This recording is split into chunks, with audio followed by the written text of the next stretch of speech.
teman-teman pelajar dan mahasiswa dimanapun kalian berada. Saya Wahyuni Lestari dan saya sangat senang bisa berbagi pengetahuan tentang ilmu akuntansi. Apakah kalian mau tahu bagaimana proyeksi kekayaan, utang, dan modal yang dimiliki oleh seseorang maupun suatu perusahaan? Mari kita pelajari konsep dasarnya melalui persamaan dasar akuntansi. Dalam video ini, saya akan membahas tentang persamaan dasar akuntansi yang merupakan konsep dasar yang akan membantu kalian untuk lebih memahami dunia akuntansi dengan lebih baik. Dan tentu saja, jika kalian memiliki pertanyaan atau jika ada topik tertentu yang ingin kalian pelajari, jangan ragu untuk menulisnya di kolom komentar di bawah. Baiklah, saya akan mulai dengan topik hari ini, yaitu persamaan dasar akuntansi, atau yang dikenal dengan istilah The Basic Accounting Equation. Persamaan dasar akuntansi, rumusnya adalah aset sama dengan liabilities ditambah equity. Apa itu aset? Aset atau harta adalah sumber daya yang dimiliki oleh suatu perusahaan. Apa itu liabilities? Liabilities atau utang adalah klaim terhadap suatu aset. Dapat dengan menggunakan utang yang ada. Apa itu equity? Equity atau ekuitas adalah klaim kepemilikan atas total aset perusahaan. Equity itu sendiri sebetulnya terdiri dari satu, share capital ordinary, atau yang lebih dikenal dengan istilah modal saham atau saham biasa. Adalah menjelaskan jumlah yang dibayarkan oleh pemegang saham untuk saham biasa yang mereka beli. Yang kedua, yang termasuk equity adalah revenue. Apa itu revenue? Revenue adalah kenaikan kotor dalam ekuitas yang dihasilkan dari kegiatan bisnis yang dilakukan untuk tujuan mendapatkan pendapatan. Pendapatan biasanya akan menghasilkan peningkatan aset. Equity yang ketiga adalah expenses, yaitu biaya dari aset yang dikonsumsi atau layanan yang digunakan dalam proses memperoleh pendapatan. Sedangkan equity yang keempat adalah dividen. Dividen adalah distribusi uang tunai atau aset lainnya kepada pemegang saham. Dividen bukanlah merupakan expenses. Baik, untuk lebih jelasnya saya akan berikan ilustrasi di seperti ini, yaitu equity dikatakan akan bertambah atau akan naik jumlahnya apabila ada investasi yang dilakukan oleh pemegang saham. Yang kedua, equity bisa bertambah atau naik ketika adanya muncul pendapatan baru. Sedangkan equity bisa berkurang karena adanya pembagian dividen kepada pemegang saham. Sedangkan equity bisa berkurang karena adanya expenses atau beban yang dikeluarkan oleh suatu perusahaan. Baiklah, kita akan mulai dengan analisis transaksi perusahaan. Untuk mengetahui atau untuk tahu bagaimana cara melakukan analisis transaksi perusahaan, kita harus tahu terlebih dahulu apa itu sistem informasi akuntansi. Sistem informasi akuntansi merupakan suatu sistem untuk mengumpulkan dan memproses data transaksi serta mengkomunikasikan informasi keuangan kepada pengambil keputusan. Langkah-langkah yang harus diikuti setiap periodenya untuk mencatat transaksi dan pada akhirnya menyiapkan laporan keuangan terlihat pada bagan di bawah ini. Yang pertama kita pelajari adalah yang diberi headline warna biru tua, yaitu analisis business transaction atau analisis transaksi perusahaan. Saya akan mulai dengan contoh transaksi perusahaan. Bagaimana kita belajar untuk mengidentifikasi suatu transaksi. Kalau kita perhatikan pada gambar di sini, suatu perusahaan melakukan pembelian komputer. Apakah itu perlu dicatat atau tidak? Ya, perlu dicatat. Sedangkan gambar kedua adalah mendiskusikan desain produk dengan calon customer. Penting nggak transaksi ini? Sangat penting, tetapi tidak perlu dicatat. Yang ketiga adalah gambar membayar sewa. Membayar sewa sangat penting dan harus dicatat. Pertanyaan timbul, mengapa gambar kedua dikatakan sangat penting, tetapi tidak perlu dicatat? Karena hanya transaksi yang bisa dinyatakan dalam satuan uanglah yang bisa dan perlu dicatat. Gambar kedua tidak bisa dinyatakan dalam satuan uang. Oleh karena itu, tidak dicatat. Baiklah, kita lihat kembali ke persamaan dasar akuntansi, tetapi yang kali ini adalah persamaan dasar akuntansi yang diperluas atau yang telah dikembangkan. Kalau tadi di slide awal, persamaan dasar akuntansi adalah aset sama dengan liabilities ditambah equity. Tetapi gambar yang kali ini adalah persamaan dasar akuntansi yang telah diperluas. Yang diperluas di bagian equity. Kita perhatikan, di sini equity itu dibagi menjadi dua bagian besar, yaitu share capital ordinary atau saham biasa dan return earning atau laba ditahan. Sedangkan laba ditahan atau return earnings itu sendiri terdiri dari pendapatan atau revenue dikurangi expenses atau beban dan dikurangi oleh dividen. Baiklah, supaya kalian lebih memahami persamaan dasar akuntansi ini, saya kira saya akan memberikan beberapa contoh transaksi. Transaksi pertama yang akan saya berikan contohnya adalah investasi yang dilakukan oleh pemegang saham. Roy dan Barbara memutuskan untuk memulai suatu perusahaan jasa pelatihan yang dikenal dengan nama PT MTC.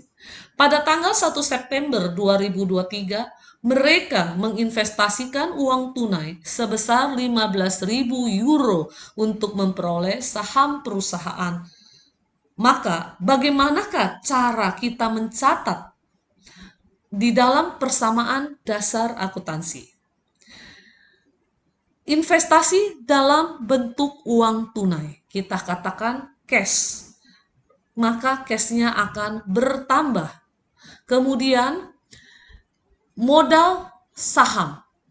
Modal saham itu saldo normalnya adalah kredit.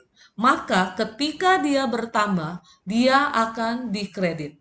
Yang paling penting yang harus kalian pahami bahwa yang namanya persamaan dasar akuntansi adalah sisi debit harus sama dengan sisi kredit, yaitu kembali ke rumus dasar, yaitu aset sama dengan liabilities ditambah equity. Aset bertambah dalam bentuk cash sebesar 15.000, sedangkan modal saham atau saham biasa akan bertambah di sisi kredit sebesar 15.000. Jadi sisi debit dan sisi kredit sama-sama bertambah dengan sejumlah yang sama. Oke, kita lanjut dengan transaksi nomor 2, yaitu pembelian peralatan kantor secara tunai. PT MTC akan membeli komputer secara tunai dengan harga 7.000 euro. Maka komputer itu akan bertambah, ya, yaitu equipment akan bertambah di sisi debit sebesar 7.000. Karena membeli komputer menggunakan uang tunai, maka uang tunai kita akan berkurang sebesar 7.000. Tetapi karena berkurangnya dalam bentuk uang tunai dan uang tunai merupakan bagian daripada aset, maka kita menuliskannya tetap di sisi debit, tetapi kita beri tanda minus yang artinya kredit. Sama atau bisa dikatakan sama artinya dengan kredit. Artinya Transaksi yang kedua ini, equipment bertambah di debit sebesar 7.000, sedangkan cash berkurang di kredit sebesar 7.000. Tetapi kalau kita lihat pada gambar persamaan dasar akuntansinya, cashnya tetap muncul di debit karena dia kredit, maka dia dibikin tanda minus. Itu sama aja artinya. Baik, saya lanjut dengan transaksi nomor 3, yaitu pembelian supplies atau perlengkapan kantor secara kredit. PT ETC memberi perlengkapan kantor untuk dipakai selama beberapa bulan senilai 1.600 dari toko di WTC Mangga 2. Toko tersebut setuju untuk memberikan utang selama 1 bulan atas pembelian tersebut. Maka, bagaimanakah cara kita mencatatnya di dalam persamaan dasar akuntansi? Kita membeli perlengkapan kantor atau supplies, maka perlengkapan kantor atau supplies tersebut akan bertambah di debit. Sedangkan kita membelinya dan membayarnya 1 bulan kemudian. Artinya kita memiliki utang. Utang kita akan bertambah sebesar 1.600 di kredit. Kalau kita perhatikan persamaan dasar akuntansi pada gambar tersebut, satu di sisi debit bertambah, yaitu supplies, satu di sisi kredit bertambah, yaitu account payable. Baiklah, kita akan lanjut dengan transaksi nomor 4, yaitu pemberian jasa secara tunai. PT MTC menerima uang tunai sebesar 1.200 dari pelanggan untuk jasa pelatihan pajak yang telah diberikan. Artinya, perusahaan memiliki tambahan uang tunai sebesar 1.200. Maka cash bertambah di sisi debit sebesar 1.200, sedangkan jasa pelatihan pajak artinya adalah pendapatan revenue bagi PT MTC sebesar 1.200 di kredit. Jadi tetap setiap kali setelah kita transaksi, maka kita akan membuat totalnya di bagian bawah. Dan ingat, perhatikan, totalnya setiap setelah satu transaksi tetap akan balance atau seimbang. Contoh berikutnya adalah transaksi nomor 5, yaitu pemasangan iklan secara kredit. PT MTC menerima tagihan dari PT Iklan Agency sebesar 250 euro untuk iklan yang telah dipasang di website. Pembayaran boleh dilakukan pada akhir bulan. Nah, kalau kita pasang iklan, ya, maka apa yang akan bertambah? Yaitu biaya iklan, ya, yaitu advertising expense atau biaya iklan di debit. Tetapi karena expense merupakan bagian daripada equity, karena di debit maka dia diberi tanda negatif, ya, yang artinya seharusnya dia adalah debit. Kemudian hutang, utang bertambah di kredit. Ya, kalau kita perhatikan, meskipun kedua angka 250 itu ditulis di sisi kredit, tetapi tetap balance. Kenapa? Karena yang satu positif, yang satu negatif. Selanjutnya kita akan lanjut dengan transaksi nomor 6, yaitu pemberian jasa kepada pelanggan secara tunai dan kredit. PT MTC memberikan jasa pelatihan pajak kepada pelanggan sebesar 3.500 euro. PT MTC menerima uang tunai dari pelanggan sebesar 1.500 dan sisanya akan ditagih kemudian sebesar 2.000. Bagaimana cara kita mencatatnya? Yang kita perhatikan adalah jasa pelatihan pajak, yaitu pendapatan bagi si PT MTC. Pendapatan berada di sisi kredit, karena dia bertambah, maka dia adalah lambangnya positif atau plus. Kemudian kita punya tagihan, karena pelanggan hanya bayar tunai sebesar 1.500. Maka yang 1.500 akan menambah kas perusahaan di debit, sedangkan sisanya 2.000 akan menambah piutang usaha daripada PT MTC. Jadi kalau kita amati kembali pada gambar ini, 1.500 di debit, cash bertambah, account receivable bertambah di debit sebesar 2.000, sedangkan pendapatan jasa atau service revenue bertambah di kredit sebesar 3.500. Maka tetap menjaga titik keseimbangan. Transaksi nomor 7 yaitu pembayaran beban perusahaan atau expenses. PT MTC akan membayar beban-beban berikut ini secara tunai di bulan September. Beban sewa kantor 600, beban gaji 900, dan beban rupa-rupa. Beban adalah bagian daripada equity. Karena kita bayar, seharusnya dia memang bertambah di debit. Tetapi karena dia bagian dari equity, di mana seperti kita ketahui bahwa equity saldo normalnya adalah kredit, maka dia dibikin negatif. Ya. Sedangkan membayar beban dengan menggunakan uang tunai yang dikeluarkan dari kas perusahaan. Oleh karena itu, kasnya juga berkurang. Berkurang di debit, yaitu sebesar 1.700. Ingat, saldo akhirnya tetap harus balance atau seimbang. Mari kita lanjutkan dengan transaksi nomor 8, yaitu pembayaran account payable atau utang usaha. PT MTC telah membayar secara tunai sebesar 250 atas transaksi pemasangan iklan. Transaksi ini berhubungan dengan transaksi nomor 5, yaitu utang berkurang di kredit dan membayar dengan uang tunai berkurang di sisi kredit. Jadi ingat, jaga keseimbangan, tetap balance. Transaksi nomor 9, yaitu penerimaan pembayaran dari pelanggan. PT MTC menerima uang tunai atau cash sebesar 600 dari pelanggan yang telah kita tagih seperti dalam transaksi nomor 6. Maka cash bertambah di debit sebesar 600, account receivable berkurang sebesar 600 di kredit. Ya.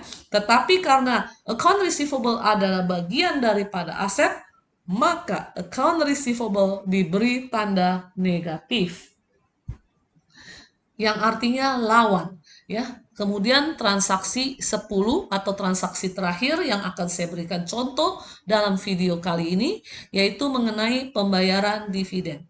Perusahaan membayar dividen sebesar 1.300 secara tunai kepada Roy dan Barbara selaku pemegang saham PT MTC. Maka debitnya adalah dividen.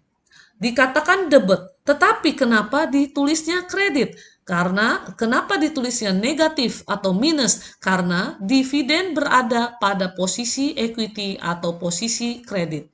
Makanya harus diberi tanda yang bersifat lawan, yaitu negatif. Sedangkan membayar dividen menggunakan uang kas perusahaan, maka kasnya akan berkurang sebesar 1.300. Baiklah, apa yang tadi saya jelaskan dari transaksi nomor 1 sampai transaksi nomor 10, saya rasa cukup mewakili masing-masing transaksi, terutama untuk perusahaan jasa. Nah, di slide kali ini adalah ringkasan atas tabel transaksi yang telah kita lakukan, yang telah kita pelajari pada hari ini. Ingat, setiap kali transaksi, pastikan jaga keseimbangan antara sisi debit dengan sisi kredit.